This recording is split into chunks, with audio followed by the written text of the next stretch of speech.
"Dad, it's Mom." Pete smiled as he took the phone from his daughter. He knew what this call would be about but was excited to talk to his wife for the first time that morning. His wife, Jones, said, "Hey baby, can my sweet teddy bear oversee a dozen teenagers today? Eva and her friends have been planning this for weeks. I just need to follow their instructions. They're 19 or 20, not toddlers." She asked, "Did you get the pool set up the way she wanted?" He replied, "Yes. And the lounge chairs, bar and grill? The food is prepped. I did all that while you were gone. Next year you can chaperone, huh? Don't tell me you're not looking forward to a dozen teenagers in bikinis around you all afternoon. By the time I get home, you'll be ready for me. Remember, one of them is our daughter and 2 are like surrogate daughters. I don't need a dozen bikini-clad teenagers to be ready for you. I'm ready for you all the time. I know and I like that. Did you have a good trip?" she asked. "We did. It was a good learning conference," she replied. Joanne worked for a mid-sized investment firm in a Nashville suburb as a senior investment advisor for nearly 6 years. "That's great, sweetie. Have a safe trip back from San Jose." "Thanks. I'll see you later this afternoon. Love you, Joan." "Love you, Pete." Eva rolled her eyes at her dad but was happy her parents still loved each other. Pete reflected on how he had been her lover until the kids were born, then daddy until their oldest went to college. Now he was her teddy bear. He didn't mind. She loved snuggling next to him and sleeping with her teddy bear. Pete, his daughter and her 2 best friends had been busy getting ready for the party. Eva was starting her junior year in medicine at Vanderbilt University, about 20 miles from her parents' house in Franklin, Tennessee. She lived with her best friends in an on-campus apartment. Lily and Carrie, her best friends, spent the night and helped that morning. Lily, a tall, slender African-American with light pecan skin and long curly hair, teased Pete for being shorter. He loved having her around as she was like another daughter to him. She ran track at Vanderbilt on a scholarship and was majoring in math and computer science. Carrie, the first friend Eva made in elementary school, got into Vanderbilt with her parents' money and connections despite her SAT score. A tiny blonde at 5 feet 2 inches, she was voted most likely to buy an island in high school. Under the backyard pavilion and outdoor kitchen that Pete mostly built, the table was set for lunch. Friends would arrive any minute. It was a gorgeous August day. Eva, inheriting her mother's organizing skills, had kept her father busy. Pete, more bashful than boastful, had built and run his small consulting firm. If there were a vote among the girls' fathers on the best dad, Pete would likely win. After serving food and drinks, Pete said, "Okay, ladies, I'm going back inside. Let me know if you need anything." Lily asked, "Are you sure you don't want to stay and eat with us?" "Thanks, Lily. This is for all of you. I'm good." This afternoon was for the girls. Pete kept busy in his office, which overlooked the pavilion and pool. When the girls started removing their cover-ups, he moved to the den to watch the Braves game, avoiding any appearance of being a creeper. After about 20 minutes, he heard a commotion by the pool. Investigating, he saw a large young man grabbing Carrie's wrist and trying to pull her away. Her friends surrounded them, yelling for him to stop. Pete ran outside, yelling, "Hey, let her go." The guy, about 6 feet 3 inches, smirked and kept dragging Carrie, who was much smaller. As Pete got closer, the guy pushed Lily, causing her to stumble into Pete. Recovering, Pete ran to block the gate. "Let me go, Ricky," Carrie yelled. "Girls, get back." The other girls stepped back but didn't go far, some filming the incident. "I said let her go," Pete shouted. Ricky, unfazed, tried to jab at Pete, who dodged and punched Ricky in the solar plexus, causing him to release Carrie. Pete then kneed Ricky in the groin, bringing him to his knees. "Get out of my backyard."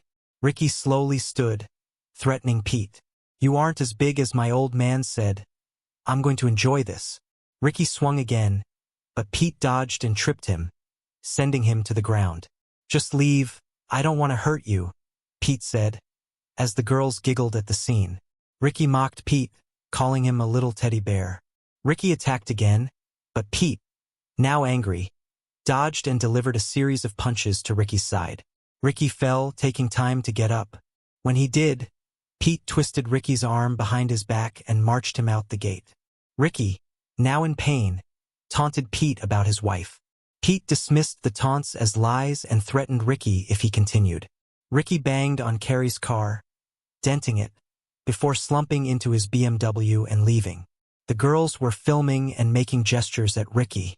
Pete told them the show is over back inside, and please don't share that video yet, let's talk about it first. First, Pete heard Eva say, "Daddy, your nose is bleeding." Lily quickly took charge, ordering everyone to make room for Pete on a chaise lounge under an umbrella. Eva, get him a clean shirt, Carrie, get a bag of ice. She helped Pete sit down and used his shirt to press against his nose.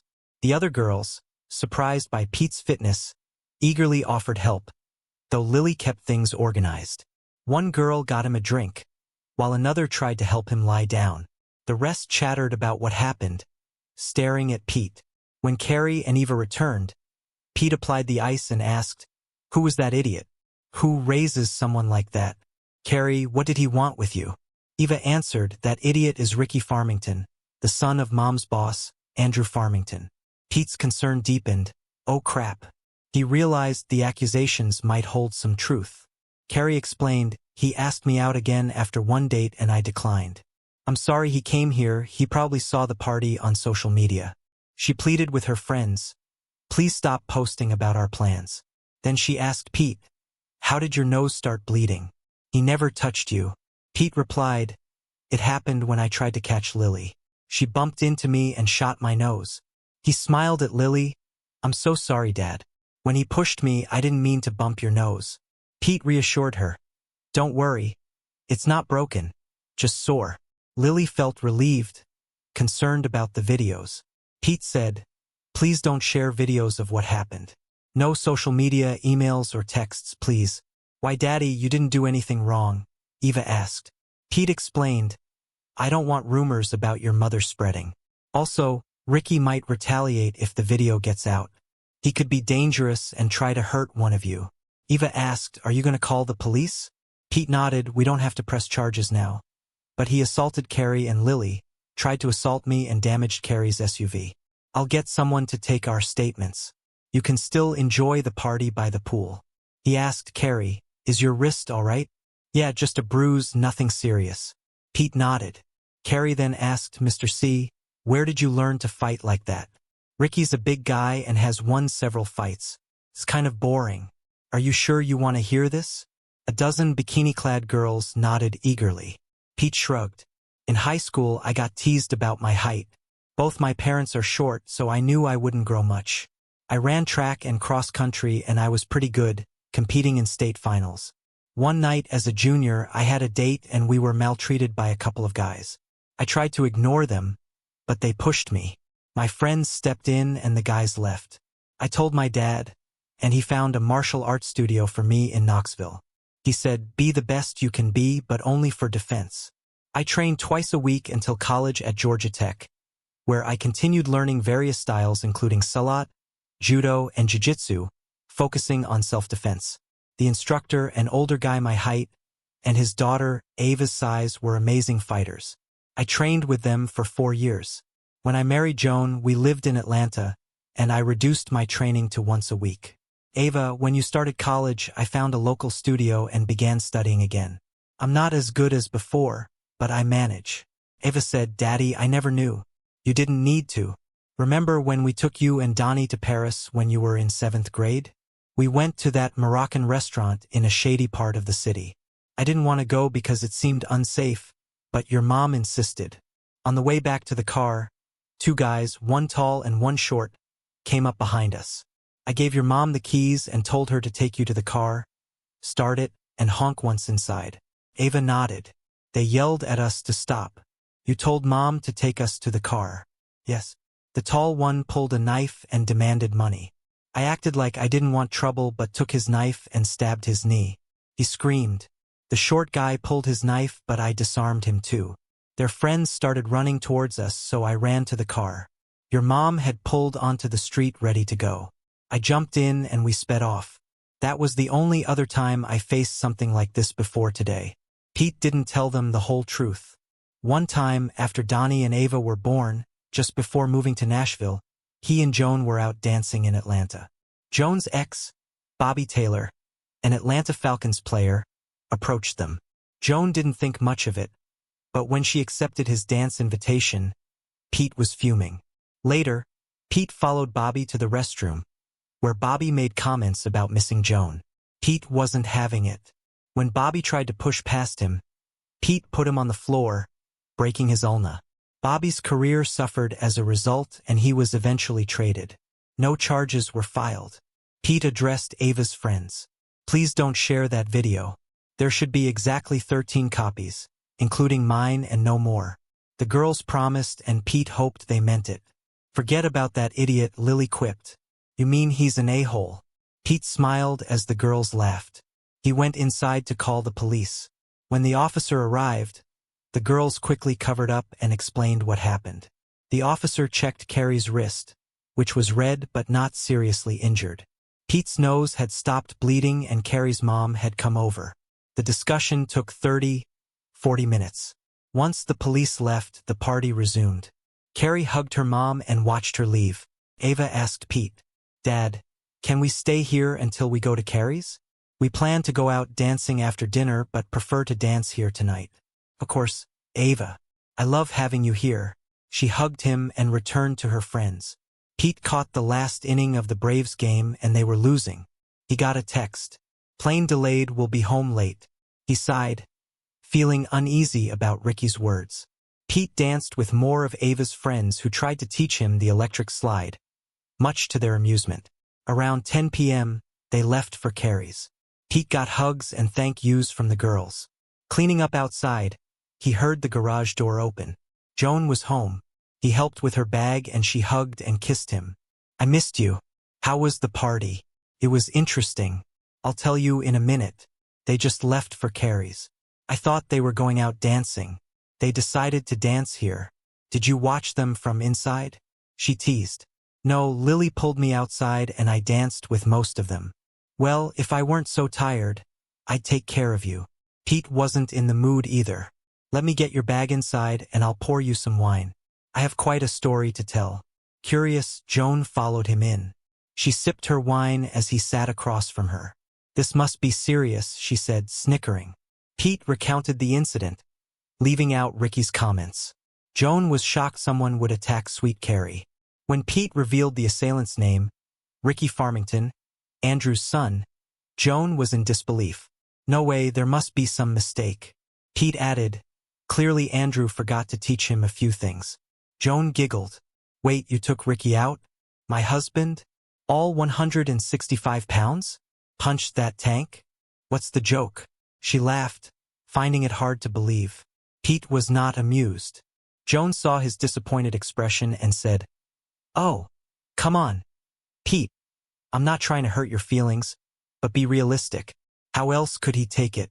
I'll be there as soon as I finish this glass." She was shocked when he said, "Don't bother." Joan went to the kitchen calling to him, but he didn't reply. Upstairs, he wasn't in their bedroom. He was in a guest room.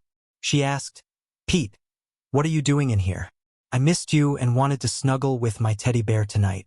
"Teddy bear?" He wondered if the nickname was affectionate or mocking. He was too tired to argue and said, "Guess we'll both be disappointed." He closed and locked the door. After a few minutes of knocking and pleading, she left, confused and thinking her husband must be losing his mind. The next morning, Pete knew she'd sleep late after her long flight. He wondered if she even went on the trip, which irritated him. He sneaked into their bedroom for his running clothes, had a small breakfast and went for a long run. 7 miles later, he returned. Joan looked unhappy. "Mister, we need to talk. I don't think you told me everything last night."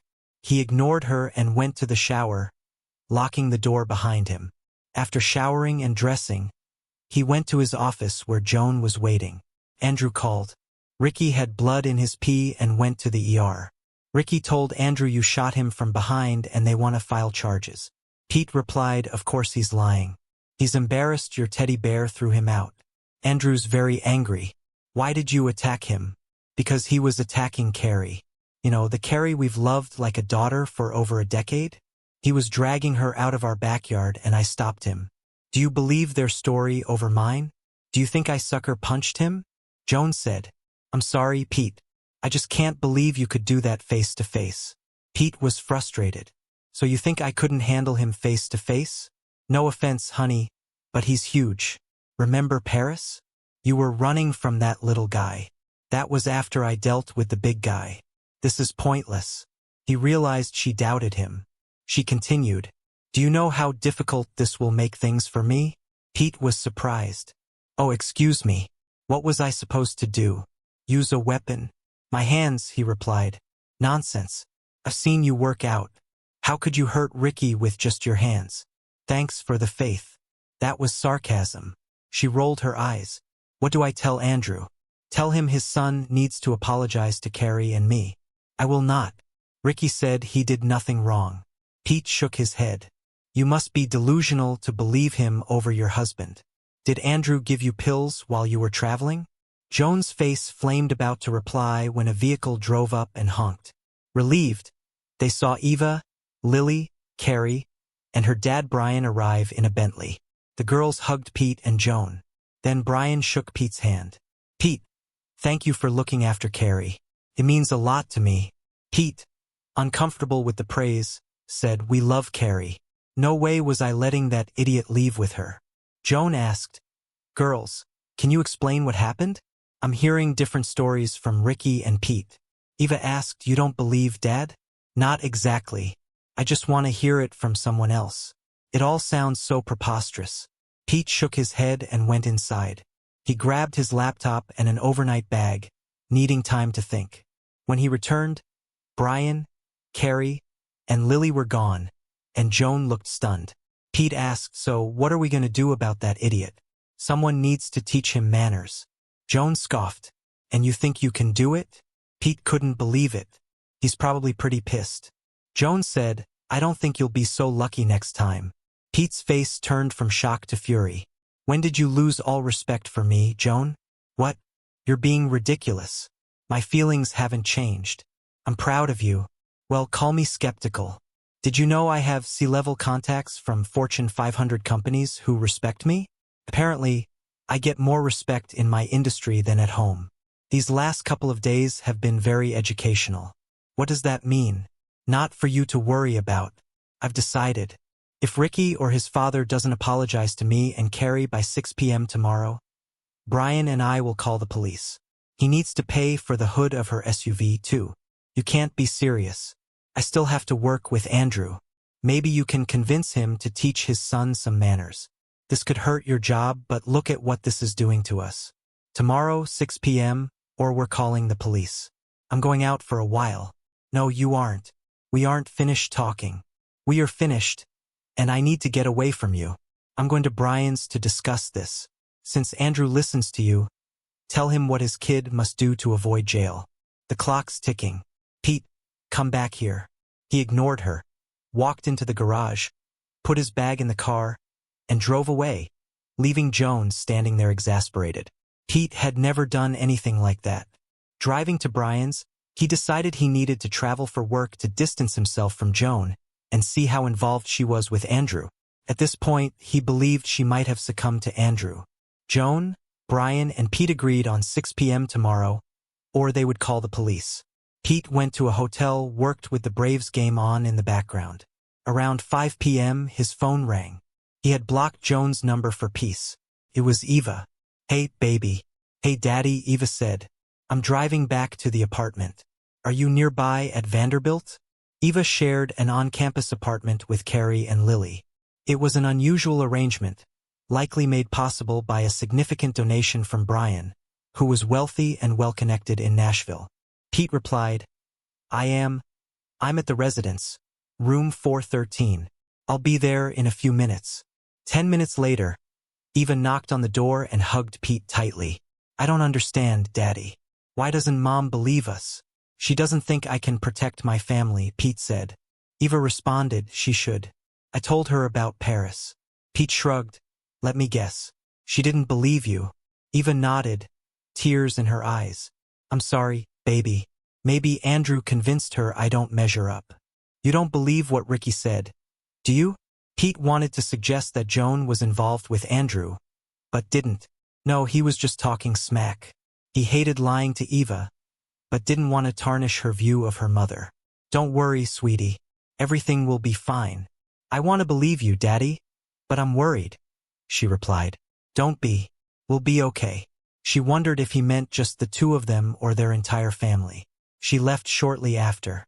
School was starting soon, and she had a few days left in her summer internship. The next day, Pete checked his home security app to see when Joan left for work.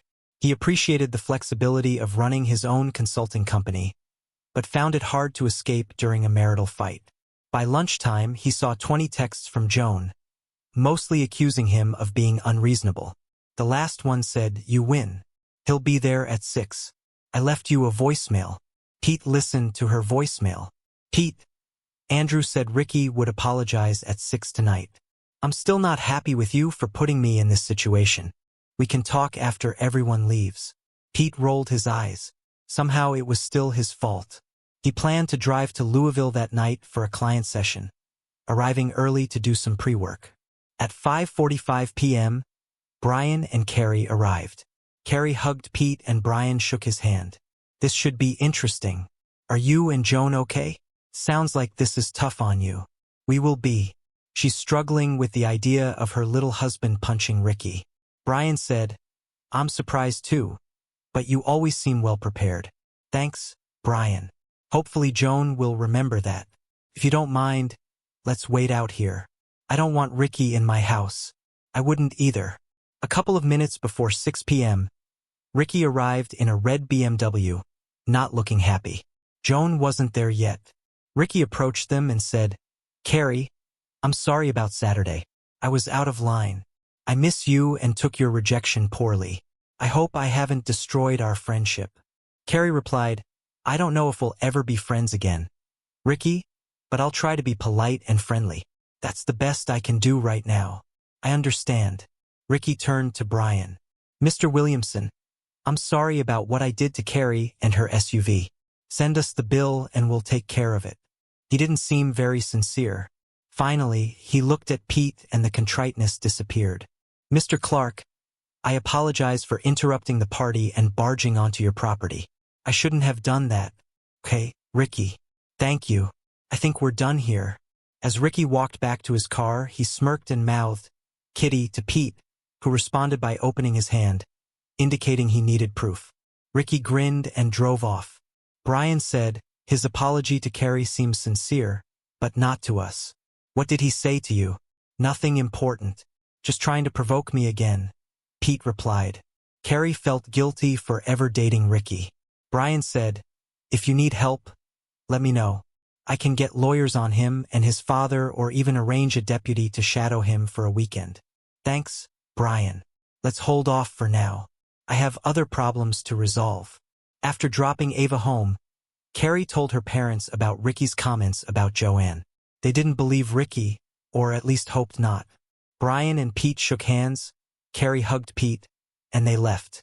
As Pete was pulling out of his driveway, Joanne's car approached. He didn't wave and drove towards Louisville, needing time to figure out his next steps. 10 minutes later, his phone rang. He decided to answer. "Hello, Joanne." "Pete, are you just going to the store and coming back?" "No, my client needs me in Louisville early. I'll be there until Friday afternoon." "Why would you say that?" "I only travel every 6 to 8 weeks. It's nothing. Had you been there Saturday, you'd have seen everything. I'm still upset you took Ricky's side." "I know, and I'm sorry." "Did Ricky apologize?" "He apologized to Carrie sincerely, but was disingenuous to Brian and me. Be glad he's not going to jail. He's just a kid, Pete. He's a 20-year-old who needs to control his anger and respect others." Joanne sighed. "Can we talk when you get home Friday?" "Sure. I'll miss you, Pete." "Joanne." He hung up. Joanne was surprised by how he ended the call. She thought this would blow over soon. On Friday, she'd prepare a nice dinner and plan a special night. The 3-hour drive to Louisville gave Pete plenty of time to think. He suspected Ricky knew too much for it to be idle gossip. If Andrew slept with married women, it wasn't surprising he shared inappropriate details with his son. Pete suspected Joanne and Andrew were having an affair, possibly even in town, as Ricky suggested. Pete planned to travel as much as possible, hoping to catch them off guard. He considered hiring a PI, but decided to install hidden Wi-Fi cameras in his house. He ordered them to be delivered to his hotel on Thursday, hoping they would never record anything but not liking the odds. It was a long week for everyone. Eva called her dad a few times and he assured her he was fine. Donnie called once to check on him too. Joanne left texts and voice messages saying she loved and missed him, conveniently when Pete was with clients. He was glad because he didn't want to talk to her. On Friday he drove home, dreading what might await him. But it went better than expected. Joanne greeted him in a flattering dress and heels, indicating she wanted to go out. Pete was fine with that since it would keep things light until they got home. They went to a favorite steakhouse and Joanne was affectionate all night. Despite his irritation, Pete couldn't help but be affected by her charm. Once home, Joanne immediately initiated closeness. They didn't make it past the family room before she undressed and seduced him. Afterward, they continued in the bedroom. Joanne expressed her love and Pete replied, "I loved you too, Joanne," though she missed the past tense. She fell asleep, believing everything was fine. The next morning, Joanne, already awake, drew circles on Pete's chest. She thanked him for the previous night and he admitted it was nice. Then she mentioned that needing to go to Memphis for a client meeting on Thursday. Pete questioned the sudden trip, but she explained it was urgent. She asked if he was okay and he mentioned his own upcoming trip to Orlando and Savannah for work. This revelation led to another round of closeness, which they both enjoyed. Over breakfast, Joanne asked if they were okay and expressed her love, hoping to move past the recent tension. Pete smiled and squeezed her hand, saying he wanted that too. Joanne tried all weekend and into the next week to show her love, not just through lovemaking, but Pete felt the end was near. He installed a GPS tracker on her car and placed hidden Wi-Fi cameras and microphones throughout the house, feeling terrible about it, but needing to know the truth. On Thursday morning, Joanne kissed Pete goodbye. He asked, "Will you drive your car to Memphis or get a rental?" "I'll take mine. The company will reimburse the mileage and I'll be safer driving my car." "Okay, be careful." "I will, baby. Love you. Love you too." A few hours later, when she should have been at their Brentwood office or on I-40, the GPS showed her car at Andrew's house. Pete's fears were confirmed. His marriage was over. Needing to burn off steam, he went to his dojo to spar and work out, determined to stay sharp in case he ever confronted Andrew. "Thanks again, Joanne," he muttered. Joanne texted him later, saying she had made it to Memphis safely, but the GPS still showed her car at Andrew's house. Pete prepared for his fake trip to Orlando, deciding to hire a PI to tail his wife. Early Friday morning, he received an email titled, "For the Kitty Bear," with a link to a cloud account showing live and recorded video from Andrew's home. He watched Joanne and Andrew undressing and having lovemaking in the family room. Pete drove to the airport, parked in long-term parking, and called Joanne, leaving a message that he was flying out. He then went to the airport Marriott to watch the evidence. "Stupid kid," he muttered. Pete didn't need to see more. Watching Joanne's car at Andrew's house overnight was enough. He listened to the videos, enduring the sounds of their affair to gather information. Andrew's voice, "I know you're pissed, but you don't have to reclaim me. Joanne, I know. I'm still mad about Ricky's apology. You need to control your little husband. I've been withholding from him like you asked," she lied. Andrew thundered, "I don't ask. You do what I say if you want the benefits." Joanne was tired of Andrew's control. "I love Pete. He's a good father and husband. I'm not giving him up." Andrew scoffed. "If you love him, why are you screwing me?" "You know why. Sometimes I miss being with a big man." "Andrew, it's okay, baby. It's not just your size. I like being with someone taller when I'm in heels. I like feeling big muscles. I miss that sometimes." Andrew soothed. "Keep taking care of me and I'll take care of you. But if you can't control him, I may have to talk to him. I'm still mad at him for sucker punching Ricky." She snapped. "You will not hurt my husband. Do you hear me?" This surprised both Andrew and Pete. Andrew, fine. But remember who you belong to. That irritated her because she didn't belong to anyone but her husband. Also, get Ricky under control. I don't want him sneaking up on me. I told you. The girls said he didn't do that. Somehow Pete strike him fair and square. Andrew laughed. No way could that kitty strike Ricky. He's not a kitty. But if he is, he's my kitty bear. Let me handle him. Andrew laughed. As long as I get to handle you. For now. She wondered what he meant by for now. The second interesting exchange was after Pete's call from the airport. Joan said, well, he's gone for a week. Andrew's smile was sinister. Great. Now we can take a few more days off and screw some more. Joan replied, yes, but not if you keep being so rough. You'll bruise me. How will I explain that to him? Andrew reassured her. You're not supposed to be with him often. How will he see it? He still sees me getting dressed. You said you like it when I tease him. Andrew smiled.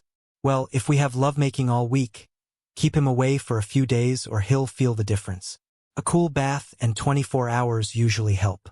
Besides, he's not much smaller than you. Andrew didn't like hearing that. He took charge. I'll be gentle like you want, but not at my house or while traveling. At your house, I'll screw you my way. You said he wouldn't be back until Friday night. Joan was worried. They had never had lovemaking at her house. I'm not sure that's a good idea. If it worries you, we won't sleep there. Just long lunches. Joan hesitated but agreed, planning to call Pete every morning and night to check in. This confirmed she needed to end things with Andrew soon. Andrew smiled, thinking she wouldn't get rid of him easily. Pete copied all the videos from the cloud folder.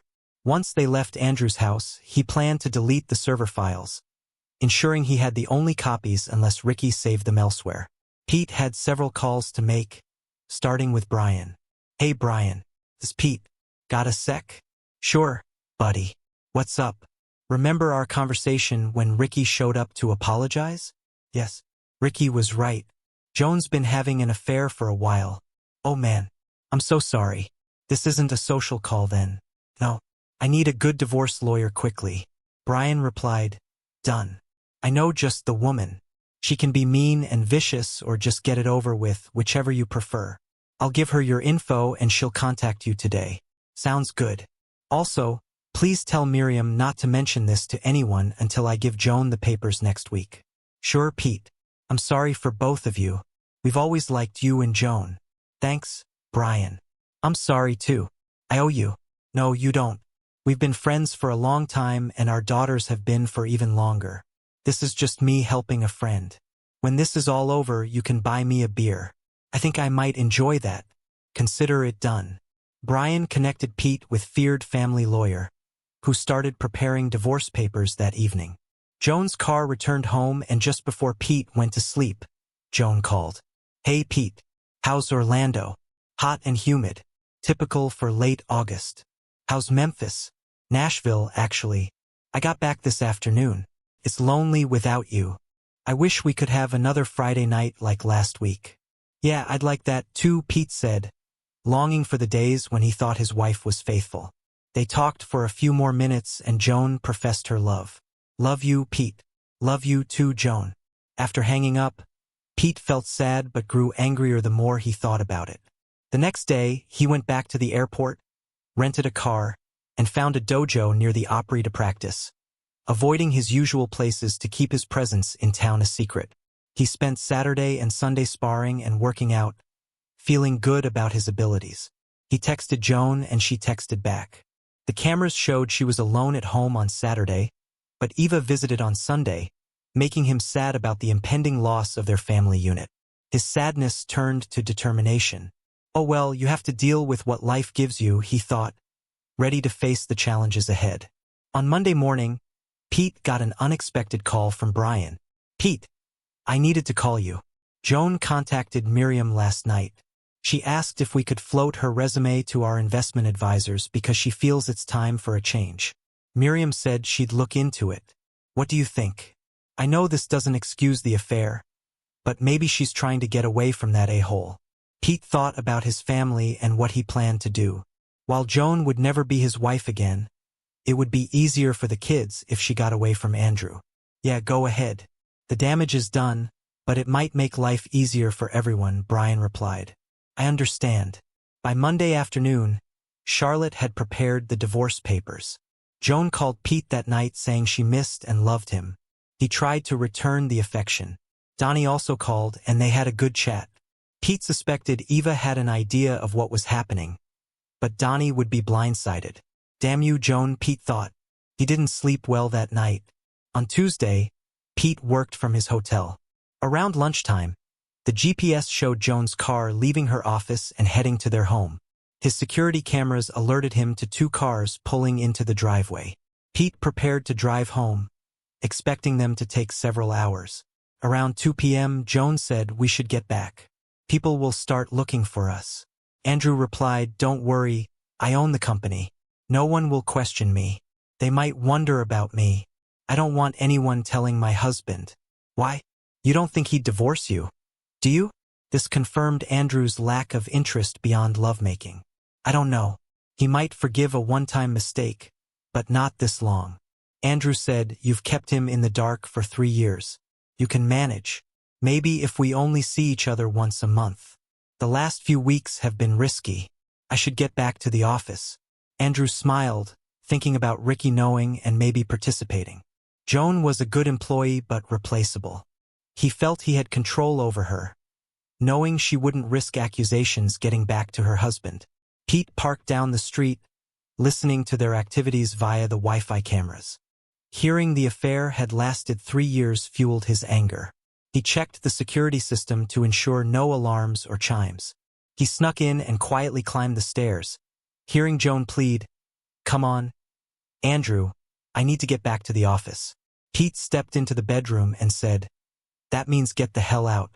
Joan, stunned, pulled the sheet to cover herself and exclaimed, "Pete, I thought you were in Savannah. This isn't what it looks like." Pete replied, "Joan, that's the stupidest thing to ever come out of your mouth." Joan's face turned red. "Good, at least you have some shame," Pete said.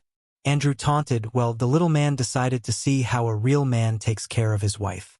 Don't worry, she says she loves you, but we both know she loves having lovemaking with me." "Shut up, Andrew. That's not true, Pete." Joan sobbed. "I only love you," Pete replied, apparently not enough to stay away from him. To Andrew, he said, "I remember your baby boy struggling to get up when I punch him. Maybe I should give him another lesson for you screwing my wife, or do you want to take your best shot at me?" Andrew threatened, "I'm going to punch you to pass away in your own house in front of your wife. She wanted a bigger and better man. Yeah. Get dressed and meet me in the backyard. I don't want you unclothed when the ambulance comes." As Andrew retrieved his pants, Pete laughed and pointed at his tool. "Joan, you traded me for that baby carrot. You might have wanted a taller man, but you didn't get a bigger one." Actually, Andrew was a little bigger, as Joan described. But no man likes being laughed at about his size, and Pete wanted Andrew angry. Pete left the room not waiting for them. Joan cried harder, seeing Andrew follow her husband. She lunged at Andrew, scratching his shoulders and back, but he backhanded her, knocking her against the headboard, stunning her. Pete, unaware of Joan being striked, moved quickly downstairs. He didn't want his home destroyed in the fight, so he inserted a mouthpiece and sprinted into the backyard. Andrew followed closely. Andrew taunted, "I'm going to enjoy punching you, Pete. After, I'll screw Joan by the pool so you can watch." Pete, speaking around the mouthpiece, replied, "I don't care if you screw her. She doesn't matter to me anymore. This is to teach you not to screw married women." Andrew, thinking his superior reach would help, approached Pete in a boxing stance. Pete noticed Andrew's large arms but flabby midsection, suggesting poor cardio. Pete planned to tire him out.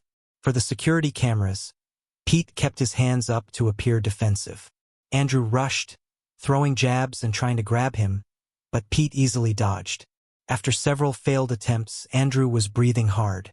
Finally, Andrew threw a big right-handed haymaker. Pete countered by punching Andrew hard in the right kidney, causing him to bend over in pain.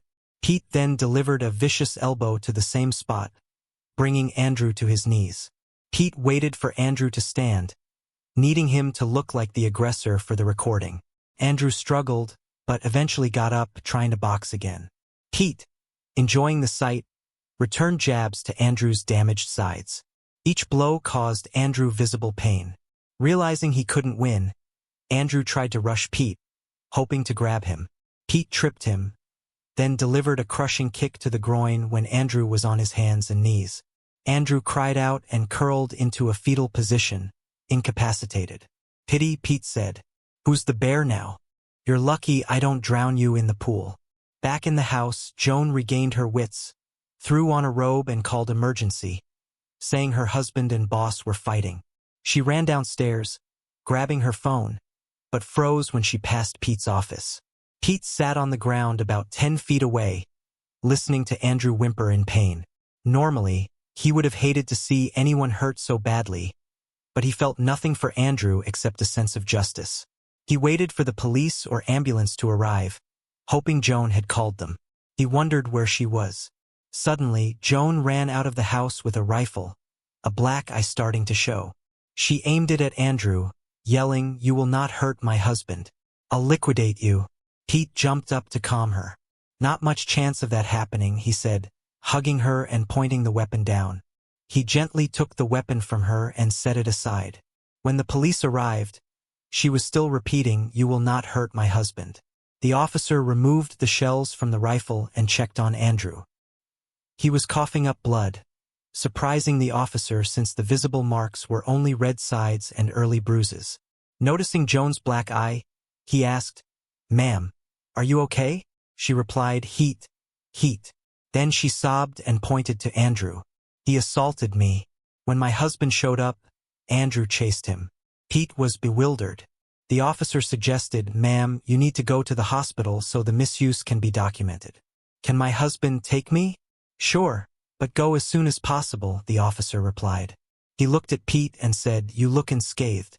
Are you a black belt or something?" Pete shook his head. "Or something. I know how to protect myself and my family, but I'm much more damaged than you can imagine." Joan wept on Pete's shoulder, knowing she was the one who had hurt him. Pete took her inside to get dressed for the hospital. She asked him to help her change, but he refused, not wanting to see the bedroom where she had been with Andrew. Joan looked like she had aged 10 years. As they left, Pete asked the officer, "Can we have his car towed?" "Joan doesn't need to see it." The officer agreed. In the car they drove in silence until Joan said, "Speak to me, Pete. Yell at me, scream at me, call me a 304 again, but tell me what you were thinking." Pete continued to drive. After a minute he said, "Assault? How are you going for assault? Everyone will know it was consensual. I won't lie for you." Joan's face fell. "I want to use this to keep him away. He was too controlling and I plan to leave him in the firm anyway," she said. "So I've heard," Pete replied. She looked surprised. "Just because I'm short doesn't mean I'm not smart," Joan said. "I know," Pete responded. "I would ask why, but I already know." "I'm sorry," she whispered. "The sad thing is I would do almost anything for you, but I can't change what you've held against me all these years." "You should never have married me, Joan," Pete said. "Please don't say that. I made a horrible mistake. We have a great family, house and jobs. We have a good life," Joan pleaded. "Except for your dependence on taller, larger men," Pete remarked. That hit hard. He continued, "You should have thought about all those things and decided an affair wasn't worth the risk. I know I was stupid. Can you forgive me?" she asked. Pete shook his head. "Maybe one day, but not soon," he said. "So, is there a chance we will stay together?" she inquired. "No, that isn't going to happen," he replied. "But why?" Joan asked. "Why do you think?" Pete responded, "Because of the affair. We can go to counseling. We can overcome this," she suggested.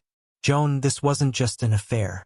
His son sent me a link to a cloud account with videos of you and Andrew from Thursday and Friday," Pete revealed. She gasped. "I don't know if Andrew set it up or Ricky. Either way, I heard you. You won't have to worry about wearing heels around me anymore." "It never bothered me," she said. "I wish I knew that." "It always bothered you," he replied. "You won't have to worry about people thinking your short husband is an easy target." "Do you still think Ava made up the story about Paris?" Joan asked. Joan's almost imperceptible shake of her head said it all. "Oh, and by the way, when Ricky emailed me the link, He mentioned that Andrew had agreed to let him screw you too. No wonder he acted like he owned our backyard. He had no respect for me or our marriage. Who disrespected it first? You did, Joan. Joan was devastated by the realization that she had disrespected Pete first. She was also appalled that Ricky thought he could have lovemaking with her. She now understood why he had been hanging around so much and couldn't believe she had fallen so far. Pete, I don't know what to say except that I'm sorry. Sorry isn't enough. You lost faith and respect for me even though I'm a better man than him in every way. That just wasn't enough for you, was it? Joan looked out the window, tears streaming down her face. What now? She asked. I plan to give you divorce papers today. I'll hold off depending on how the next few days go. We're still getting divorced, but giving you the papers on the day you were supposedly assaulted wouldn't look good in court, he asked. So how do you plan to pull off assault? And what was with the rifle? Do you plan to send an innocent man to jail? I wanted to send him to the morgue, but you were just as guilty as he is. Joan felt like jumping out of the moving car. There's nothing innocent about him. Just tell the police you found me crying in the bedroom, and once Andrew saw you, he came after you. I'll handle the rest so you don't have to lie. That is a lie, Pete said. I know, but I was pleading for him to leave. The tears would have come soon. I have a black eye to prove he shot me and his skin under my nails to show I fought him off, Pete said. And don't forget your inner part full of his. That'll show he assaulted you. Joan broke down sobbing. Pete asked, why did you get the rifle? Pulling herself together, she said, crazy things happen in fights. I wasn't going to let him hurt you.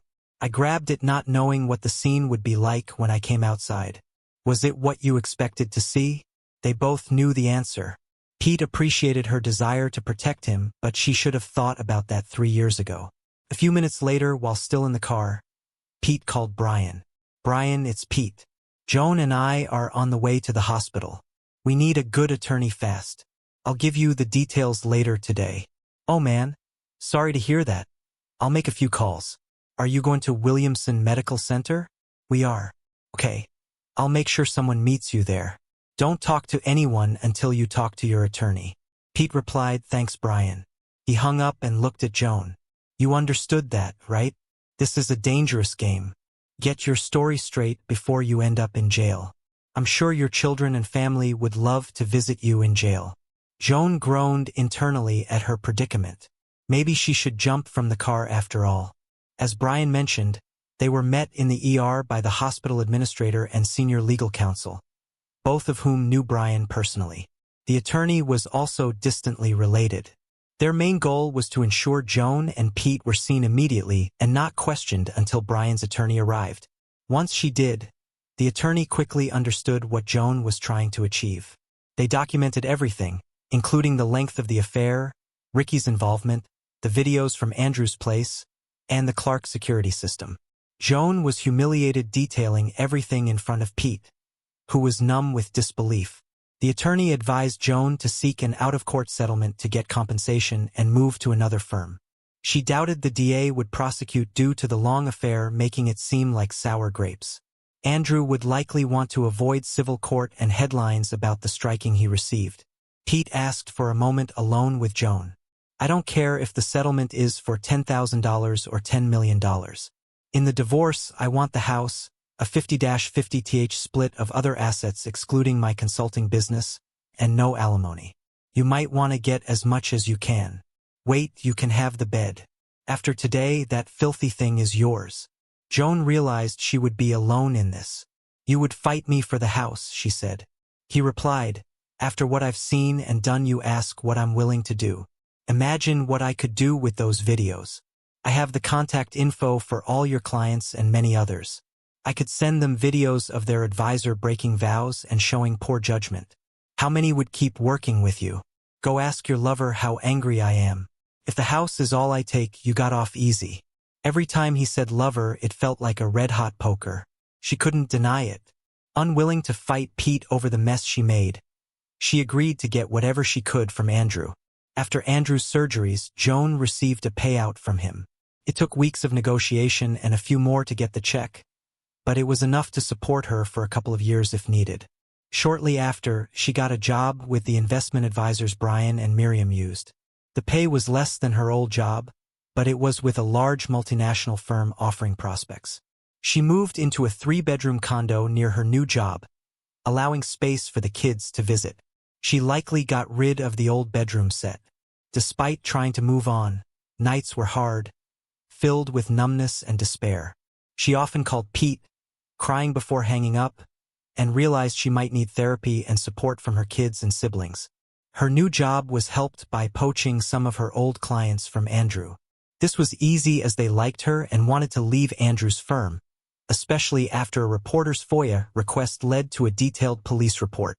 The report described the incident at Pete's house, highlighting the sensational elements which made the news. After his hospital stay, Andrew only said, "It's a private matter, no comment."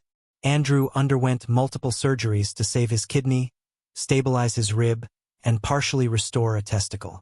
There was hope he might one day achieve in hardness, but it would likely be painful and might require another surgery. For Pete, it was the longest few weeks of his life. He stayed on the road as much as possible. The following months, including Thanksgiving, were painful. He felt physically ill the day Joan moved out. The breakup of their family was worse than his grandparents' passaways. Eva had partially prepared for the situation due to Ricky's comments, which grew into the truth. She hated her mom for hurting her dad and knew it would take time for their relationship to recover. Despite her anger, she decided to support and try to forgive her mom. Eva prepped Donnie so he wasn't completely blindsided. He was furious with their mother. Being in his last semester at Georgia Tech, he stayed out of the mess and avoided her calls. The situation affected both kids' studies. Despite getting the house and the divorce, Pete considered selling it with the kids gone. Then the 3 sisters stepped in to try and cheer him up.